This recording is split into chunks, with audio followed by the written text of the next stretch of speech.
actualizado. Y en ese mosaico lo que nosotros vemos son todas las causas por las cuales se mueren en el mundo todos los años las personas. Y aunque no se ve, y está un poquito muy arriba para verlo, pero este cuadrado grande de acá representa a la principal y primer causa de muerte en el mundo, que son las enfermedades cardiovasculares. Las enfermedades cardiovasculares fueron ayer, son hoy y serán mañana la primera causa de muerte en el mundo. Interesantemente, en Bolivia esto hace 5 años no era así.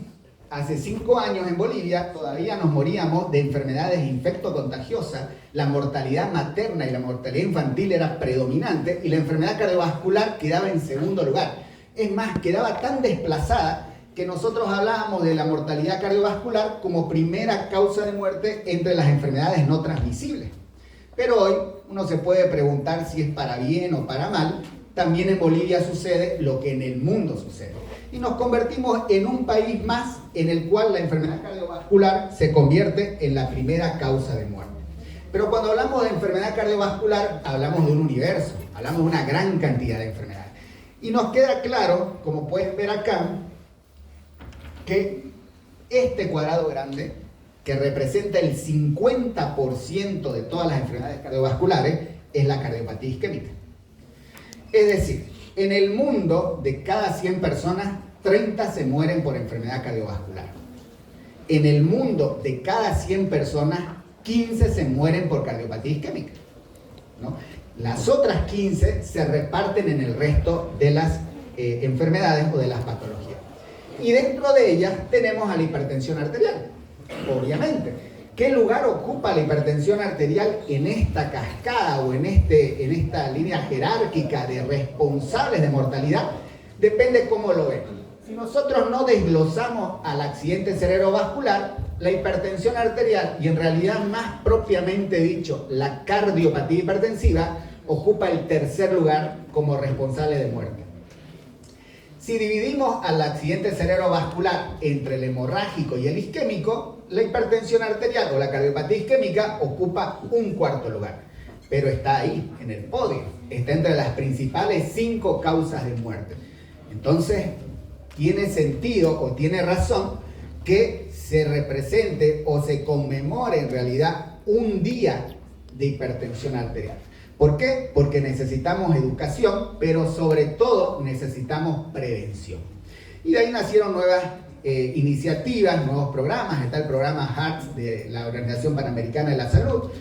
Pero el mandato que nos da actualmente la Organización Panamericana de la Salud es: tomemos la presión arterial a todos. Tenemos que tomar a todos la presión arterial. Seamos clínicos, seamos endocrinólogos, seamos cardiólogos, oftalmólogos, dermatólogos, traumatólogos. Cada vez que un paciente ingresa al consultorio debe tomarse la presión arterial. Y ustedes, estudiantes de medicina, deben decir: pero eso es lógico y eso sucede y no creo que exista un médico que no tome la presión arterial. Pero sí pasa, y pasa más frecuentemente de lo que uno cree. Nosotros estábamos haciendo un posgrado en Argentina y nos pusimos a conversar cardiólogos de diferentes subespecialidades. Estábamos los hemodinamistas, estaban los imagenólogos, los electrofisiólogos y así sucesivamente. Y de repente uno de ellos comenta que tuvo un paciente y que no le tomó la presión arterial hasta que se fue. Y nos quedamos los 6 que estábamos mirándonos, los 6 cardiólogos, y nos dimos cuenta que ninguno toma la presión en su consultorio. Imagínense, si eso sucede entre los cardiólogos, ¿qué no pasa con el resto? Es más, el congreso más grande de cardiología en el mundo es el congreso del American College. Y ustedes van a ver sus afiches donde se ve un médico sentado, porque hacen prevención, con su traje, con su saco y el tensiómetro sobre el saco. Si eso pasa en la cuna de la cardiología, ¿qué no pasa en el resto del mundo? Entonces lo que necesitamos es educación. Y la educación no va dirigida solo al paciente, sino también al colega. Y al colega independientemente de la especialidad. Entonces, con buen sentido, la Organización Panamericana de la Salud nos dice: independientemente del motivo por el cual venga alguien al consultorio, tomémosle la presión arterial. ¿Por qué? Porque la hipertensión arterial no da síntomas. Eso es lo primero que tenemos que sacarnos de la cabeza. Y qué difícil es sacar eso de la cabeza. Porque todo el mundo tiene metido en la cabeza que cuando nos duele la cabeza es hipertensión arterial. Y no tiene nada que ver.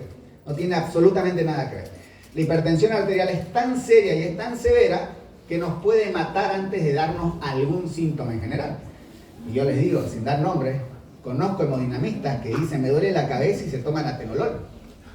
O sea, estamos mal y necesitamos reencauzar las cosas para poder mejorar.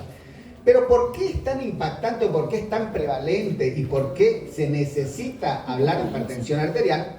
Porque la hipertensión arterial, como muchas de las patologías cardiovasculares, ha dejado de ser solo una enfermedad.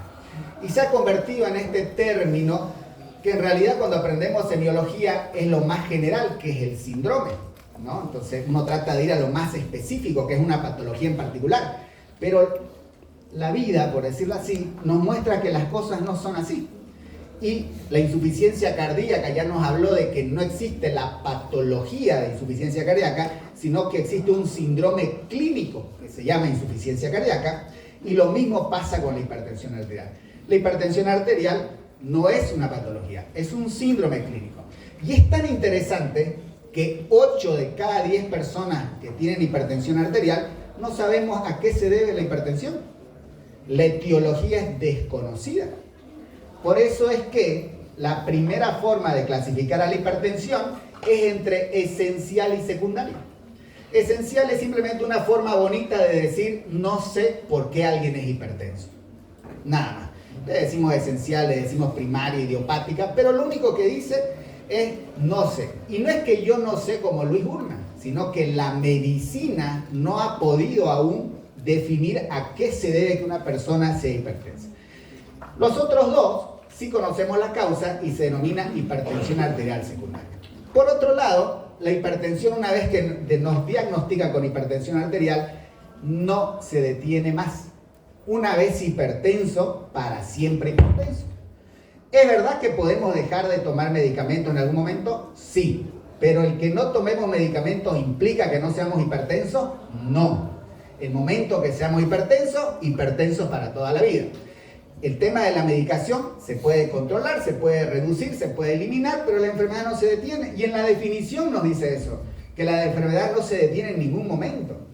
Y no solo eso, sino que afecta funcional y estructuralmente a órganos que quizás no parecen importantes, como el cerebro, el corazón, los riñones. Entonces es una enfermedad que puede a la larga no solo modificar y empeorar nuestra calidad de vida, sino que puede acortar nuestro tiempo de vida. Entonces tiene sentido que esté entre las 3 primeras causas de muerte en el mundo, dentro de la enfermedad cardiovascular. Es importante. Y créanme, no le damos la importancia que merece a la hipertensión arterial, como paciente y como médico.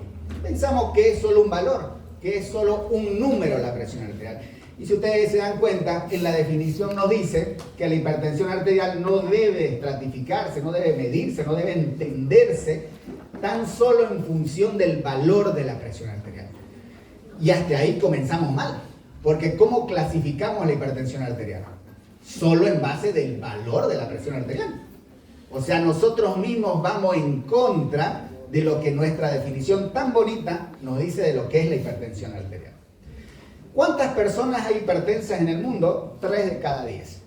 30% es la prevalencia de hipertensión arterial en el mundo y pasa lo mismo en Bolivia, ¿no? 30 de cada 10 a nivel general. Es decir, entre todas las personas mayores de 18 años. Pero la realidad es que a medida que avanzamos en edad, más cantidad de hipertensos vamos a tener. Mayor va a ser la prevalencia de hipertensión arterial. Está tan ligada la hipertensión arterial a la edad que se dice que a los 80 años, aquellas personas que por algún motivo, sea que tengan un buen cuidado, o sea que sea un tema de azar, llegaron a los 80 sin hipertensión arterial, 9 de esas 10 personas se van a convertir en hipertensas. Esa es la relación que existe. Y actualmente en el mundo vivimos más tiempo. Ya no nos morimos como antes en las guerras a los 30 años, nuestra expectativa de vida supera los 70 años y es común y es normal ver en la calle personas de 80, 85, 90 años caminando Y eso hace que muchas enfermedades o muchas patologías que antes no eran tan frecuentes, cada vez se van a hacer más frecuentes, porque muchas están ligadas al envejecimiento. Hablar de un valor de hipertensión arterial o hablar de la definición de hipertensión arterial implica un largo recorrido. Y este es el recorrido que se viene haciendo. Ya desde los años 70 se trata de definir en función del valor de cuándo o a partir de qué momento hablamos de que una persona es hipertensa. Y aunque hoy nosotros pensamos que damos por sentado que el valor de la presión normal es 120/80 y que hipertenso uno de 140/90, la realidad es que no es así. En realidad nosotros no conocemos hoy cuál es el valor normal de la presión arterial. Nosotros sabemos cuál es el valor ideal, cuál es el valor óptimo y le atribuimos a eso como la normalidad. Pero la realidad es que no conocemos el valor, ¿no? Y no lo vamos a saber, porque salvo la pandemia que tuvimos, otra vez ha sido o estamos nuevamente prohibidos de experimentar en seres humanos. Y mientras no experimentemos en seres humanos no vamos a saber cuál es el valor normal de la presión arterial. Entonces sí tenemos claro y sí sabemos a partir de qué valor uno comienza a tener eventos cardiovasculares. Y en eso se centra todo. ¿Qué son los eventos cardiovasculares? Los eventos cardiovasculares son muerte por cualquier causa, muerte cardiovascular, accidente cerebrovascular, infarto o reinfarto, ¿no? Entonces, cuando hablamos del peligro en líneas generales de la hipertensión arterial, hablamos de eventos cardiovasculares y estos son los eventos cardiovasculares. Pero fíjense en esta línea del tiempo, cómo al inicio la presión arterial sistólica no contaba como un valor referencial para hipertensión. No existía, no es que no existía, sino que no se contemplaba que su elevación sea anormal. Lo que sí se consideraba anormal es si es que el valor de la presión arterial diastólica se elevaba. Tanto es así que en la época de la Segunda Guerra Mundial, cuando el presidente de Estados Unidos fue a negociar y a firmar los tratados en Europa, sus médicos reportan que tenía 300 milímetros de mercurio de presión arterial sistólica. Y no es que se les pasó por alto, es que en ese momento no tenía relevancia saber si el valor de la sistólica era 200, 100 o 300, ¿no? Y solo contaba el valor de la presión arterial diastólica. De ahí hemos heredado ese famoso presión mala, ¿no? Nos dicen la presión diastólica es la presión mala y la presión sistólica es la buena. Y en realidad las dos son malas. Es más, la sistólica es malísima, ni siquiera es mala. ¿Por qué? Porque la sistólica no se va a detener en ningún momento de incrementarse. Mientras más rígidas sean nuestras arterias, más elevada será la sistólica. En cambio, mientras más rígida sea nuestra arteria, menos será nuestra diastólica. Es por eso que a partir de los 55 años la sistólica sigue ascendiendo, pero la diastólica se estanca o empieza a descender. Y desde ese momento se empezó a trabajar en los valores a partir de los cuales se hablaría de hipertensión arterial. Es más, ustedes fíjense que los números de valores normales o de hipertensión no nacen de la medicina, nacen en realidad de la industria. Fueron los seguros que empezaron a ver en sus balances anuales que personas que tenían unos valores arriba de 160 se morían más, tenían más accidentes cerebrovasculares, mayor infarto, y muy lúcidamente dijeron: a estos no los aseguramos al partir del próximo año, y se medía ese valor de presión arterial para no asegurarlo. Y de ahí es que la medicina agarra un valor referencial y dice: veamos qué sucede en este grupo de personas, y tenemos hoy las guías de hipertensión arterial. Y en el JNS5, o el 5, en el de acá, el año 93, es cuando más o menos se establece lo que hoy conocemos como hipertensión arterial, el famoso 140/90. Y parecía en el JNS6, 7, el 8, que ya no había discusión. Sin embargo, el 2017, los colegios y las asociaciones de Estados Unidos hicieron un revuelo en el mundo y dijeron: ese no es el valor de hipertensión arterial. Bajémosle un poquito a la hipertensión arterial. Que ya no sea 140/90, sino que sea 130/80. 130/80. Y ustedes van a los hospitales y todos los controles de los internos dicen 120/80. Y estaríamos con una población de 100% de hipertensos. Y eso es lo que sucedió en Estados Unidos. Su prevalencia de hipertensión arterial era 30% y cuando modificaron estos valores subió a 50%. Imagínense cómo colapsó el sistema de salud. si tenemos necesitábamos darle atención médica a 3 de cada 10 personas y ahora necesitamos darle atención a 5 de cada 10 personas. Pero no modificaron nada, hasta el momento se mantiene con ese valor y no me parece tan descabellado. Podemos discutirlo, podemos no estar de acuerdo, pero no me parece tan descabellado.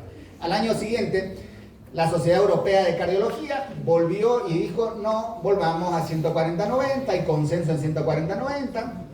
La Sociedad de Inglaterra sacó sus guías NICE y dijo, mantengámonos en 140-90. Las guías CADIGO, que son de los nefrólogos para el manejo de los pacientes con enfermedad renal crónica o lesión renal crónica, como se la conoce ahora, mantienen igual este valor. Y la Sociedad Internacional de Hipertensión Arterial también sacó unas guías actualizadas en 2020 diciendo, sí, el valor de hipertensión arterial debería mantenerse en 140-90. Pero aprovechó ese momento de conflicto y modificó otro valor que nadie le tiró mucha pelota, pero que van a ver que es relevante. Entonces nosotros vemos que todas las sociedades, excepto la sociedad norteamericana, mantienen que es hipertenso una persona a partir de 140-90. Para Estados Unidos, 130-80. Para Bolivia no tenemos guía, nosotros tenemos que aplicar alguna guía. Existen las guías de la Sociedad Latinoamericana de Hipertensión Arterial, que no se actualizan hace más de 20 años, y las más actualizadas y que quizás se acercan a nuestra realidad son las de Argentina y Brasil. El día 16 de mayo, el día previo al Día Mundial de la Hipertensión, tuvimos la visita de un experto en hipertensión arterial y conversábamos de cuál es la guía que deberíamos adoptar en Bolivia. Y precisamente nos decía que la población y el sistema de salud que más se acerca a nosotros debería ser las guías canadienses de hipertensión arterial. Pero nosotros aplicamos o somos en Bolivia muy apegados a las guías europeas de hipertensión arterial. Pero mientras no hayan unas guías nacionales, nosotros debemos utilizar aquella que se adapte más a lo que nosotros consideramos después de nuestra lectura, de nuestro conocimiento, que es nuestra realidad y que va a tener el mejor beneficio con nuestros pacientes. Cada una de estas guías más representativas fue teniendo su clasificación, ¿no? Todas coincidiendo obviamente que 140-90 uno es hipertenso. El JNS 8 nos decía que había un primer, un segundo estadio, lanzaba el término de prehipertensión arterial. En medicina muchas veces hemos negado el término pre, o el prefijo pre, porque decíamos no existe el preembarazo, ¿no? Pero hoy sí existe la prehipertensión, existe la prediabetes, y la finalidad que se creó, con la finalidad con la que se creó el estadio de prehipertensión, fue decirle o transmitir en este proceso de educación al paciente de que estamos en el filo, que estamos en el borde del abismo y que estamos a un paso de caer hacia la hipertensión arterial. Pero como siempre entendimos mal todo y el mensaje que se enviaba era decir tranquilo que hay tiempo porque todavía sos prehipertenso, entonces como que ya no quedó en el sentido en el cual se concibió esto. Esto es interesante porque los norteamericanos no solo cambiaron el valor de hipertensión arterial, sino que fíjense cómo lo que para ellos es el estadio más grave, lo que para ellos es el grado más severo de hipertensión arterial, recién para el resto del mundo es hipertensión arterial. O sea, el estadio más grave de ellos, que es el estadio 2, es 140-90 o superior. Pero para el resto del mundo, recién a partir de ese valor comenzamos a ser hipertensos. Y esto nos pasa con las guías europeas y, como les decía, con la Sociedad Internacional de Hipertensión Arterial. Pero esto es lo que les comentaba, qué es lo que aprovechó la Sociedad Internacional de Hipertensión Arterial. Miren cómo modificó el valor de presión arterial normal.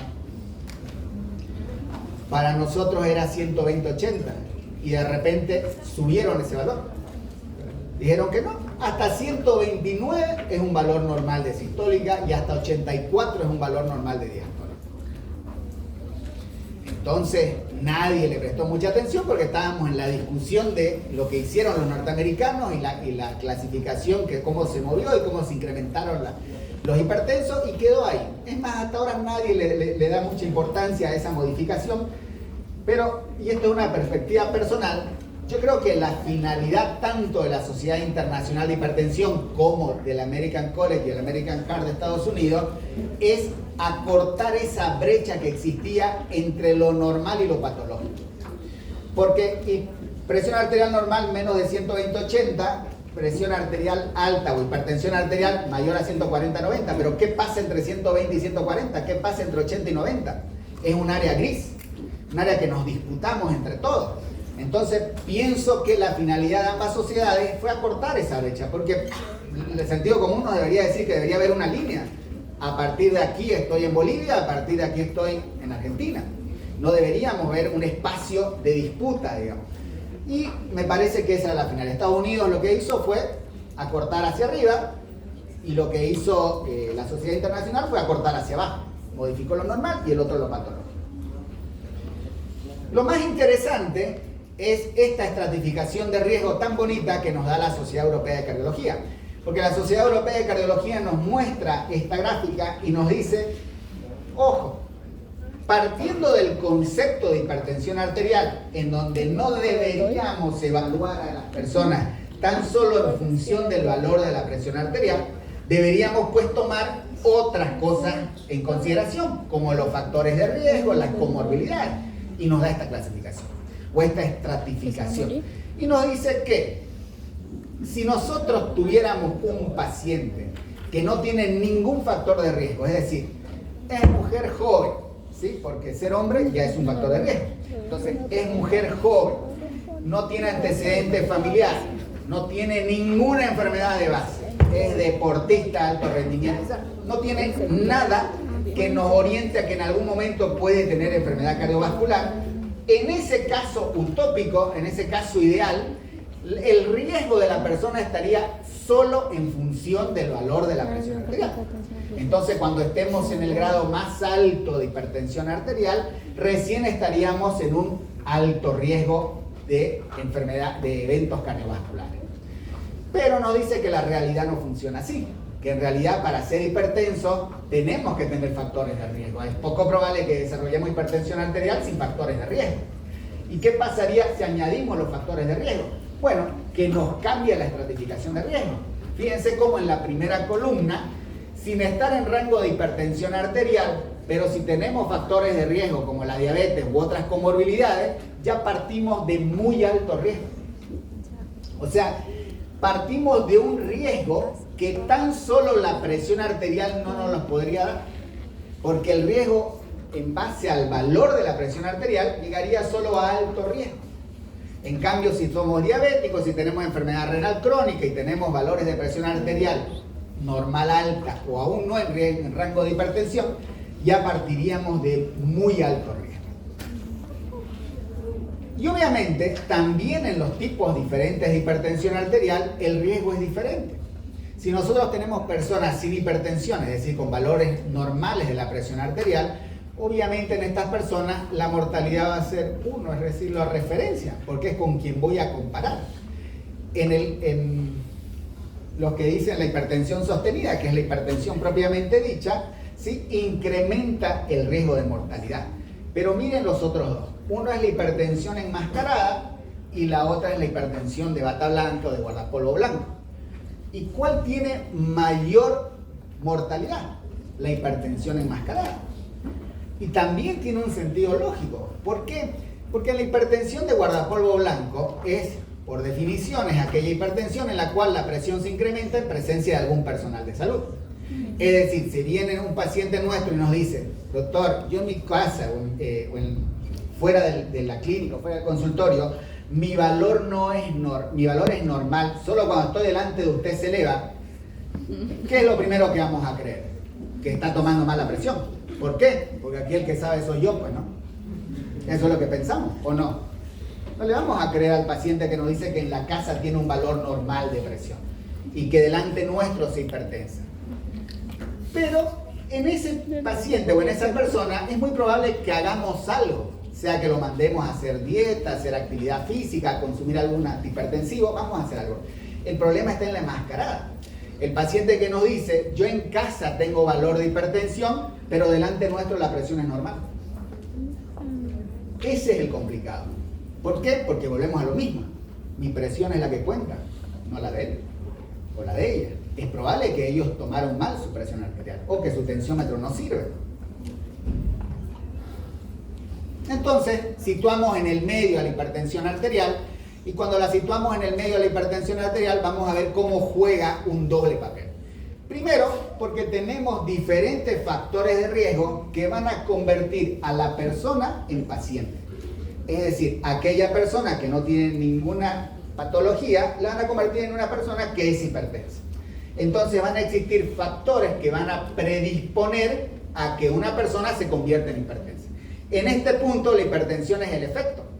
Vamos a tener factores de riesgo.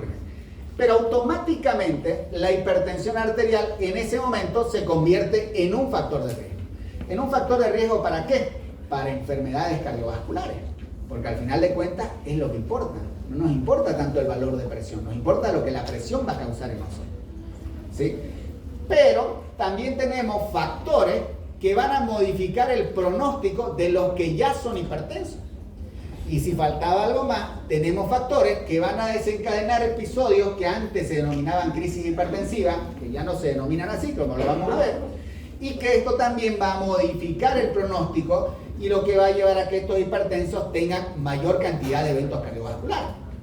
Entonces la hipertensión arterial es el efecto y a la vez es la causa. ¿Cuáles son estos factores de riesgo? Tenemos factores de riesgo no modificables, como les decía, ser hombre, los antecedentes familiares, la edad. Son cosas que no podemos modificar por más que nuestro carnet diga lo contrario, eso no se puede modificar. Y el resto son todo lo que conocemos de factores de riesgo que sí se pueden modificar o se pueden controlar. Es por eso que la medicina usa todo su esfuerzo y todas sus herramientas en tratar de controlar aquello que sí podemos modificar. Yo puedo hacer que alguien que no hace actividad física comience a hacer actividad física, pero no puedo hacer que alguien de 55 años tenga 30 años de nuevo. Tristemente, son los factores de riesgo no modificables los que tienen más peso a la hora de desencadenar enfermedad cardiovascular en general, pero disminuimos muchísimo la probabilidad al controlar los otros. Y en la pandemia nos quedó claro que no era lo mismo el distanciamiento social que el distanciamiento físico. Al principio se hablaba mucho de distanciamiento social y luego de la mitad de la pandemia se habló de distanciamiento físico, pero cercanía social. Si ustedes recuerdan la época de la pandemia, a partir de la mitad de la pandemia se habló de que deberíamos enlazar más los lazos, aunque sea virtualmente, porque necesitamos de la otra persona. Y eso nos lo enseñan el primer semestre en medicina, cuando llevamos sociología. Nos enseñan que necesitamos de la otra persona, que necesitamos. Y esto nos ayuda a controlar la presión arterial y nos ayuda, por ende, a disminuir la probabilidad de enfermedad cardiovascular. Entre los factores de riesgo, el peso es uno de los que más impacta en la probabilidad de tener hipertensión arterial. Y es por eso que una de las primeras herramientas para abordar el tratamiento no farmacológico es el descenso de peso, como lo vamos a ver en un momento. Y se disputa esto, donde el terreno en disputa son los vasos sanguíneos y tenemos arriba situaciones en las cuales protegemos nuestra salud cardiovascular y situaciones abajo en las cuales ponemos en riesgo nuestra salud cardiovascular. Y va a depender de quién gana en esta pelea, es decir, de qué hacemos nosotros y en qué momento de nuestra vida estamos para ver si se desarrolla o no enfermedad cardiovascular. También existen factores, les decía, que modifican el pronóstico. En líneas generales son los mismos que de la hipertensión arterial. Lo único que se añade y cambia aquí es que nos introduce ya el concepto de daño de órgano blanco asintomático. Y este daño de órgano blanco asintomático es muy importante porque muchas veces lo pasamos por alto al ver las evaluaciones o al ver los métodos complementarios de nuestros pacientes. Recibimos un ecocardiograma y en el ecocardiograma nos dice que el paciente tiene hipertrofia del ventrículo izquierdo y pensamos que eso es una respuesta fisiológica y como es una respuesta fisiológica debe ser normal, pues no, lo fisiológico es la normalidad. Entonces entendemos, ustedes como buenos fisiólogos entienden que con la presión arterial lo que se incrementó fue la poscarga y la forma de responder el ventrículo izquierdo fue hipertrofiarse. Está bien, es una buena forma de pensar. ¿Por qué? Porque si no hiciera eso el ventrículo izquierdo no podríamos vencer la resistencia. Pero la forma correcta de evaluar eso sería que esa es una complicación o es una consecuencia de la hipertensión arterial. Ese es el momento en el que la hipertensión arterial se convierte en cardiopatía hipertensiva y son dos situaciones diferentes. Tenemos pacientes que pueden tener lesión renal sin darse cuenta, pueden tener pérdida de albúminas en la orina y también necesitamos evaluar cuán sana está nuestra vasculatura, cuán sanos están nuestros vasos sanguíneos. Y para eso tenemos dos herramientas sencillas. Uno, el índice tobillo-brazo y otro, la velocidad de onda de pulso. Ambas dos lo que nos van a decir es cuán rígidas están nuestras arterias. Porque nosotros necesitamos que nuestras arterias no estén rígidas. Recuerden que la semana pasada se descubrió un nuevo órgano que es la aorta, ¿no? Impresionante. Lo descubrió, lo catalogó y ya es un nuevo órgano la Sociedad de Cirugía Cardiovascular. Y también tiene sentido, porque el corazón es una bomba, nos dice la ley de Frank Starling, ¿no? Capítulo 9 del libro de Guyton, nos dice que el corazón como bomba, ¿cierto? Pero ¿qué nos dice después? Nos dice que tenemos una segunda bomba, y esa segunda bomba es la aorta. Por lo tanto, la aorta hoy es un órgano más. Pero lo que hace que la aorta sea un órgano, y sí, hay que aprender una más. Y lo que hace que la aorta sea un órgano más es esa capacidad, la aorta lo que hace que sea una bomba es esa capacidad elástica que tiene, que nos permite mantener la onda del pulso. Y la pérdida de esa elasticidad nos habla de salud vascular. Y es por eso que eso es lo que se va perdiendo cuando avanzamos en edad. Nuestras arterias se van calcificando más y se va perdiendo esta elasticidad. Y obviamente a nadie le va a quedar duda que la diabetes es un marcador de daño del órgano blanco y también va a modificar el pronóstico de la enfermedad. Y desde luego las enfermedades cardiovasculares que las denominamos comorbilidades. Bien, entrando al tratamiento, nosotros tenemos ahí a la hipertensión arterial, que su tratamiento se asienta sobre dos pilares. Estos dos pilares son el manejo no farmacológico y el manejo farmacológico. Generalmente, y tristemente, no le damos la importancia al manejo no farmacológico y ponemos toda nuestra fe y toda nuestra esperanza en los comprimidos, en Alapril, Lisinopril, Losartán. Pero ¿cómo nos cuesta disminuir la sal? ¿Cómo nos cuesta hacer actividad física? Yo tengo en mi calendario todos los días a las 5 de la mañana caminata y todos los días lo borro porque no lo hago. Es así. Me miento a mí mismo diciendo cuando vengo a la Católica no voy a usar el ascensor y uso la escalera. Eso sí hago, uso solo las escaleras. Y eso también hay un afiche o una foto que sacaron en el congreso del American College, que les repito es el congreso más grande de cardiología, donde el eslogan era la prevención cardiovascular y se veía una escalera gigantesca y al lado una escalera mecánica. Y el 100% de los cardiólogos subiendo por la escalera mecánica. O sea, hablamos de prevención y nosotros no prevenimos. Entonces, debemos hacer énfasis en el abordaje no farmacológico. Y eso, en estos tiempos en los cuales no hay dólares, no hay dinero, nada, nos ayuda a ahorrar dinero, pues, ¿no? ¿Por qué? Porque podemos evitar tomar medicamentos. Porque los comprimidos cuestan dinero y más con el cardiólogo le dicen, no, yo quiero la molécula original, no quiero la de 50 centavos, sino la de 25 bolivianos. Este esquema de tratamiento, aquí las vemos tanto la de la sociedad, la del American College, como la de la Sociedad Europea de Cardiología. Parece complicado, no lo es. Es sencillo. Nos dice que si el paciente en el cual nosotros hemos diagnosticado hipertensión arterial está con valores de hipertensión arterial, pero no son muy elevados, es decir, estamos en un estadio 1, podemos darle chance al tratamiento no farmacológico antes de darle un comprimido. Es decir, viene a nuestro consultorio, nosotros le explicamos lo que es la hipertensión arterial, hacia dónde va a conducir su hipertensión arterial y le decimos, nos vamos a ver dentro de un mes o 2 meses o 3 meses, dependiendo qué guía adoptamos, pero en ese tiempo tiene que incrementar su actividad física, tiene que dejar de fumar, tiene que disminuir la sal, tiene que aumentar el potasio. ¿Con qué finalidad? Con la finalidad de que en la siguiente consulta que tengamos, su presión sea menor que la actual y no iniciemos tratamiento farmacológico. Y luego tenemos el otro grupo, que son los pacientes en los cuales diagnosticamos hipertensión, pero que su valor está por encima del valor del estadio 1, en los cuales igual les tenemos que indicar modificación del estilo de vida, pero ya iniciamos tratamiento farmacológico, ¿no? Podemos iniciar 1, 2, 3 drogas, dependerá eso de qué valor de presión se encuentra, con qué valor se encuentra nuestro paciente. Estas son todas las estrategias no farmacológicas. Y volvemos aquí al tema del peso. yo les decía que con el tema del peso, que se convertía básicamente en la principal causa de los no farmacológicos que incrementa o que impacta directamente con la presión y al mismo tiempo se convierte en la primera estrategia exitosa para disminuir la presión arterial. ¿Por qué? Porque por cada kilo que bajemos, baja 1 milímetro de mercurio la presión.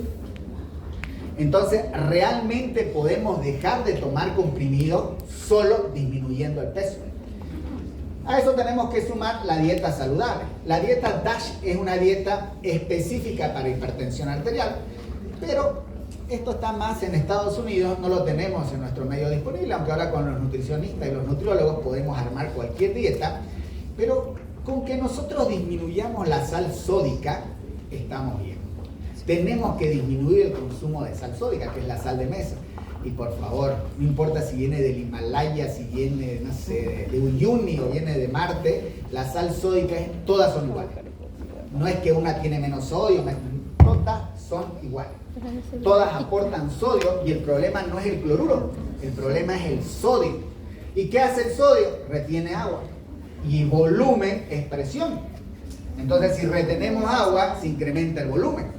Y es más, nos da una estrategia. No solo deberíamos reducir el consumo de sodio en la sal, sino que deberíamos incrementar el consumo de potasio. ¿Por qué? Porque el potasio es un protector cardiovascular. Y hoy tenemos en todos los supermercados, en esa sección que nadie se acerca, que es la sección saludable o de dieta, tenemos sales potásicas. Entonces podríamos utilizarlas y al mismo tiempo reducir la sal sódica o el sodio e incrementar el potasio, ¿no? Y no es que uno tiene que ser estricto desde el principio. Nosotros debemos pedirle a los pacientes que al menos cada mes reduzcamos la mitad. Y esto es, caigo yo, caemos todos. Deberíamos hacer que pase en toda la casa, no solo con el paciente hipertenso. Porque eso es lo único que nos va a garantizar que una estrategia o una modificación del estilo de vida se mantenga y se sostenga en el tiempo, ¿no? Luego tenemos la actividad física. Deberíamos hacer actividad física al menos 3 veces a la semana, 30 a 40 minutos por semana. Y deberíamos tener un consumo moderado de alcohol. Aún las guías no dicen consumo cero, nos dice consumo moderado. Pero en la próxima guía ya se estima que va a salir el consumo cero de alcohol, porque la nueva evidencia nos dice que consumir cero es mejor que consumir moderadamente alcohol. Esto no significa que es el consumo moderado. Es decir, ustedes han debido escuchar muchas veces que el vino es bueno para el corazón, ¿sí? ¿Han escuchado? ¿Y es bueno? Es buenísimo para el corazón, ¿no? Es más, se discute cuál es mejor, si el tinto o el blanco, y se olvidan del rosado, digamos, ¿no? Pero es bueno. El tema es que el consumo tiene que ser moderado, y ahí es donde nos equivocamos, porque no hacemos consumo moderado. Es decir, el que arranca tomando una copa de vino termina acabándose la botella entera. Entonces, ¿qué nos dice la guía? Nos dice que a nuestro paciente que consume habitualmente bebidas alcohólicas, debemos decirle que reduzca el consumo. Pero no porque el vino sea un buen aliado cardiovascular, le vamos a decir a quien no toma alcohol que comience a tomar, ¿no? El que no consume nada de alcohol tiene que mantenerse así. Y ojo, como les decía, que más adelante las nuevas guías van a decir consumo cero de alcohol. Y luego tenemos otras estrategias, entre las cuales, interesantemente en las guías se ha introducido esto de practicar yoga. ¿Qué nos dice? Que tenemos que quitarnos el estrés de nuestras vidas. Quitar el estrés es fácil de decir, es difícil de que nos suceda. Porque el estrés no depende de si van a dar examen hoy, si van a dar examen mañana, no depende de eso. Ustedes prenden la tele y se enteraron que ayer murió el presidente de Irán y que por ahí le echa la culpa a Israel y que se desata la Tercera Guerra Mundial. ¿Y nosotros qué culpa tenemos en eso? Ya se genera estrés en nuestra vida. El estrés está y nos rodea. Entonces, como no podemos eliminar del todo el estrés en nuestra vida, debemos hacer yoga, debemos hacer meditación, debemos intentar disminuir esta carga o este peso que tiene el estrés. También otra situación que cada vez es más complicado es la contaminación. La contaminación ambiental y la contaminación auditiva es un factor de riesgo cardiovascular. Se ha demostrado que alrededor de los aeropuertos la gente se infarta más que fuera de los alrededores del aeropuerto por el sonido de los aviones que aterrizan y que despegan. En Bolivia, en la nueva constitución política del Estado, está reconocida, llamémosla, la otra medicina. Y si el paciente nos dice que él consume esto o lo otro porque su chamán, su médico le dijo, nosotros tenemos que decirle, hágalo. ¿Por qué no lo va a hacer? Pero también consuma estos comprimidos, modifique el estilo de vida, no abandone. Es decir, no cambiemos uno por otro. Para lo otro todavía no hay la evidencia suficiente, pero en medicina pues todo es posible, no lo sabemos, ¿no? Si nosotros tuviéramos esa persona que solo tiene hipertensión arterial, que no tiene ningún otro antecedente, ninguna otra enfermedad, ninguna otra enfermedad, y solo debiéramos medicarlo por hipertensión arterial, podemos utilizar cualquier medicamento. ¿Sí? Ya no es como cuando empezó el JNS6 que nos decía debemos comenzar con diurético, el JNS7 nos decía si no comenzamos con el diurético, el segundo medicamento debe ser un diurético. Hoy no. Hoy es ustedes comiencen con el que ustedes quieran, pero cumplan la meta de hipertensión arterial, la meta de presión arterial. El objetivo de la medicación es disminuir la presión arterial, no importa el fármaco. Lo único, no utilicemos de primera elección los betabloqueantes porque aún no son medicamentos de primera elección en la persona hipertensa, solamente hipertensa. El betabloqueante para tratar la hipertensión arterial es ideal cuando por alguna otra patología va a recibir betabloqueante. Si no, no. Y es más, cuando hablamos de los betabloqueantes con su efecto de antihipertensión arterial, hablamos solo de dos. Hablamos del carvedilol y hablamos del nebivolol.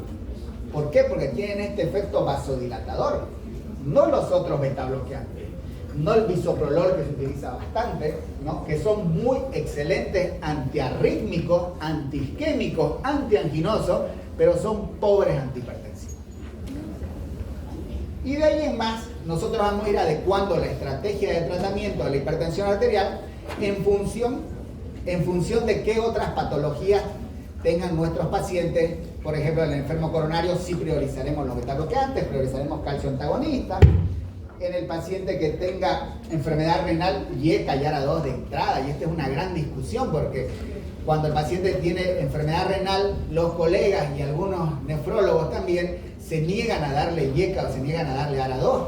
¿Por qué? Porque estos dos pueden afectar y deteriorar un poco la función y el valor de la creatinina, pero tiene un impacto en algo que puede no resultar importante, como es reducir la mortalidad.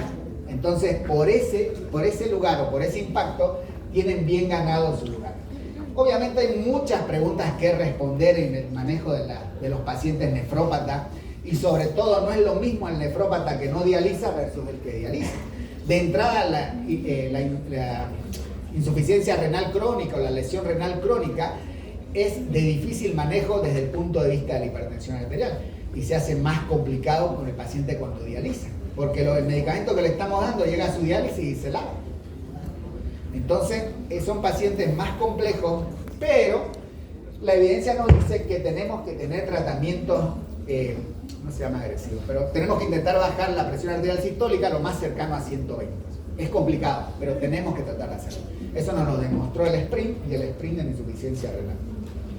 En la insuficiencia cardíaca con fracción de eyección reducida se nos hace mucho más fácil. ¿Por qué? Porque los fármacos que utilizamos para tratar la insuficiencia cardíaca en esta etapa, pues también nos van a tener un efecto antihipertensivo. Y es más, los nuevos hipoglicemiantes como los inhibidores del cotransportador de sodio glucosa tipo 2, como la empaglifosina o la dapaglifosina, que cada vez se le va encontrando mayores efectos pleiotrópicos, hoy también disminuye la presión arterial. Entonces, un paciente que tiene ya medicación por la insuficiencia cardíaca, pues le va a venir bárbaro que al mismo tiempo abordemos con eso la hipertensión arterial. En la fibrilación auricular o aquellas situaciones de aumento de la frecuencia cardíaca, también tenemos los aliados, los beta bloqueantes, los calcio antagonistas, y nos van a ayudar a controlar la presión arterial. Ya nos falta mucho, aguanten un poquín nomás. Un escenario, no digamos complicado porque hay muchas mujeres, pero especial son las mujeres, ¿no? ¿Por qué? Porque antes asumíamos que hombres y mujeres nos comportábamos igual y no nos comportamos igual. ni fuera de la enfermedad y menos aún dentro de la enfermedad. Es más, este término que no nos gusta tanto sucede en la medicina, que es la discriminación de la mujer y sobre todo si es joven. Y esto tiene su nombre, se lo denomina síndrome de Gentler, ¿no? Entonces, se comportan diferente. La medicación no actúa de la misma forma en la mujer que en el hombre. Y cada vez se hacen más estudios en cuanto a la salud y a la enfermedad cardiovascular. El infarto no se manifiesta de la misma forma en la mujer que en el hombre, aunque parezca difícil de creer. Estas son las metas del tratamiento de la hipertensión arterial. Nosotros tenemos que tratar de acercarnos a la normalidad en cuanto a las presiones sistólicas y diastólicas. Obviamente no busca uno que esto suceda en un día, en un mes o en 2 meses, sino que es un trabajo arduo y sobre todo que debe sostenerse en el tiempo. Para finalizar un poquito de la crisis hipertensiva, yo les decía que no existe ya ese término, se ha abandonado el término de crisis hipertensiva. ¿Por qué? Porque dentro de estas existían 2 situaciones, que es la urgencia y la emergencia hipertensiva. La emergencia hipertensiva está presente, pero la urgencia hipertensiva es simplemente una hipertensión arterial severa asintomática. Por lo tanto, si es una hipertensión arterial severa asintomática, ¿qué de crisis tiene? Peor aún, ¿qué de urgencia tiene? Es más, eso nos ha llevado a actuar mal al interpretar como urgencia hipertensiva. ¿Quién no ve en los hospitales el uso de famoso del captopril sublingual, que ahora vamos a hablar y esperemos desterrarlo de una vez, porque sigue utilizándose el captopril sublingual, y eso que el captopril no entra legalmente a Bolivia, pero bueno. La crisis hipertensiva, a diferencia de la hipertensión arterial en general, ya no se ha incrementado en su prevalencia, tiene una fisiopatología nada compleja. Nos dice que la presión arterial alta lo que hace es generar resistencia vascular periférica, con lo cual se genera vasoconstricción y con lo cual se requiere mayor presión y se forma un círculo vicioso que lleva a la isquemia, y esta isquemia lleva a daño de órgano blanco. Recordemos que órganos blancos son el cerebro, el corazón y así. Entre los pacientes que sabemos que son hipertensos y que entran dentro de esta categoría de crisis hipertensiva, miren, recién en 2 de 10 podemos hablar que la cefalea, que el dolor de cabeza, es una manifestación clínica. Pero en 0% se presenta epistaxis, sangrado de nariz. Y nuevamente, ¿quién no ha escuchado que cuando le sangra la nariz es porque la presión está alta? No existe eso. Se incrementan los métodos complementarios que deberíamos utilizar. Siempre han estado disponibles, para el hipertenso sin crisis también, solo que aquí sí o sí debemos utilizarlo porque debemos evaluar la repercusión de la presión en los diferentes órganos. En líneas generales, la emergencia hipertensiva, ambas dos son hipertensión arterial severa, entendida por un valor de la sistólica mayor a 180 y de la diastólica mayor a 120, con la diferencia de que en la emergencia hipertensiva hay daño de órgano blanco. ¿Qué significa daño de órgano blanco? Pérdida de la función de un órgano o deterioro de su función. Esto nos dice que lo que hace que una emergencia hipertensiva sea emergencia no es el valor de la presión arterial, es el daño de órgano blanco. Podemos tener 300, 250 de presión arterial, pero si no hay daño de órgano blanco, no es emergencia hipertensiva. Lo mismo, podemos estar en un rango de 160, 100 y de repente con un infarto, esa es una emergencia hipertensiva, así no hayamos llegado al rango de hipertensión arterial severa. El algoritmo terapéutico también no es complejo.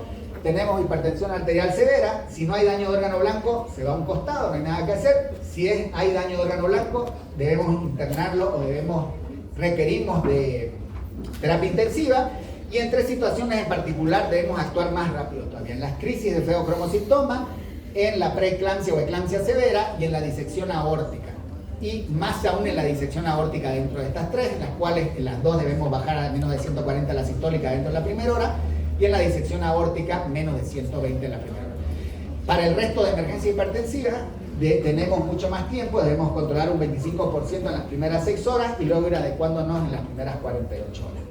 Pero ¿y entonces qué pasa con el tratamiento de las urgencias hipertensivas?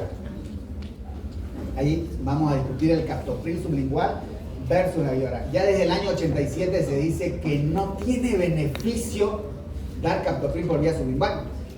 No modifica, no acorta los tiempos, no sirve para nada darle sublingual si tenemos la vía oral. No debemos usar. Lo mismo se repitió en la evidencia del año 90, no hay diferencia. Y seguimos, por si dicen no está actualizada, el 2012, la misma evidencia, no hay diferencia entre sublingual y la vía oral. Más actual, 2016, no existe diferencia, no hay impacto de darle a un paciente vía sublingual versus darle vía oral. La única indicación de darle captopril por vía sublingual a un paciente es si no tenemos disponible la vía oral, pero después no tiene otra indicación. Es más, fíjense, este estudio del 2008, lo que se planteaba era en una urgencia hipertensiva no hacer nada. Llega el paciente a la sala de emergencia, se adecuó un espacio en el cual lo que se hizo fue apagar las luces, habilitar una camita para que la persona descanse, que duerma ahí media hora y luego se le volvió a tomar la presión arterial. En el 30% de los pacientes disminuyó la presión arterial y en el 80% de los otros lo único que tuvo que hacerse era que vuelva a tomar su medicación por vía oral o readecuar la medicación por vía oral. Ninguno requiere internación, ninguno requiere descenso abrupto de la presión arterial. Tenemos 48 horas para bajar la presión arterial. No podemos estar internando a estos pacientes, estos tienen que irse al consultorio y que su médico vea cómo adecuar el tratamiento. Este estudio es del 2008 y lo mismo sucedió en este estudio del 2020, en el cual en el estudio del 2020 no hubo diferencia en las urgencias hipertensivas entre darle tratamiento antihipertensivo y no hacer nada, tranquilizarlo. Ya yo me acuerdo cuando egresé de medicina cómo había un cardiólogo que a todos los pacientes con hipertensión les daba un toquecito de una benzodiazepina y me decía con esto se controla la presión y la verdad tenía razón, con eso fue suficiente. ¿Cuál es la evolución natural de la enfermedad? Bueno, la forma más fácil de entenderla es esta. La evolución natural de la enfermedad es la muerte. ¿No? El tema con la hipertensión arterial es simplemente ver qué nos depara el azar y de ver cómo vamos a morir, porque el único camino que tiene es ese. Como conclusiones, entender que los factores de riesgo no son solo los tradicionales, sino eso que teníamos, que ni pensábamos, quizás la contaminación auditiva, que podría ser un factor de riesgo, es un factor de riesgo, ¿no? Nosotros necesitamos entender que el tratamiento de la hipertensión arterial no es solo farmacológico, sino hacer énfasis en el tratamiento no farmacológico. Es más, entrarle a la familia, al paciente por lo económico. Mientras más cambiemos nuestro estilo de vida, menos dinero vamos a gastar. Entonces, es una buena estrategia. Debemos tomarnos el tiempo necesario en cada consulta de educar al paciente. Educar al paciente, educar a la familia. Es inadmisible que un paciente en la segunda consulta que ustedes le pregunten ¿qué fármaco para la hipertensión toma? No tenga idea que está tomando. Y es el común denominador. ¿Por qué? Porque tristemente se mezclan las dos situaciones, se encuentran las dos situaciones. Una, que el paciente pareciera que no le interesara, y dos, que pareciera que al médico no le interesa, ¿no? Porque el médico debería tomarle un examen al paciente y preguntarle qué medicación está tomando. Y no solo el paciente, debería conocerlo a la familia también. Lo que debemos adoptar nosotros es primero leer, informarnos. Nosotros debemos conocer sobre la hipertensión arterial. Tenemos un montón de guías, cada vez se actualizan más guías y adoptar la que más se adapte a nuestra forma de abordar la hipertensión arterial. No hay grandes cambios, hay diferentes charlas en qué coinciden y en qué difieren las guías. El tratamiento en todas es lo mismo. Lo que cambia es cómo la clasificamos, cómo la estratificamos para más o para menos, pero el manejo de estos pacientes va a ser siempre el mismo. Entonces, volvamos al Día Mundial de la Hipertensión Arterial. Necesitamos educar y necesitamos prevenir. Muchísimas gracias.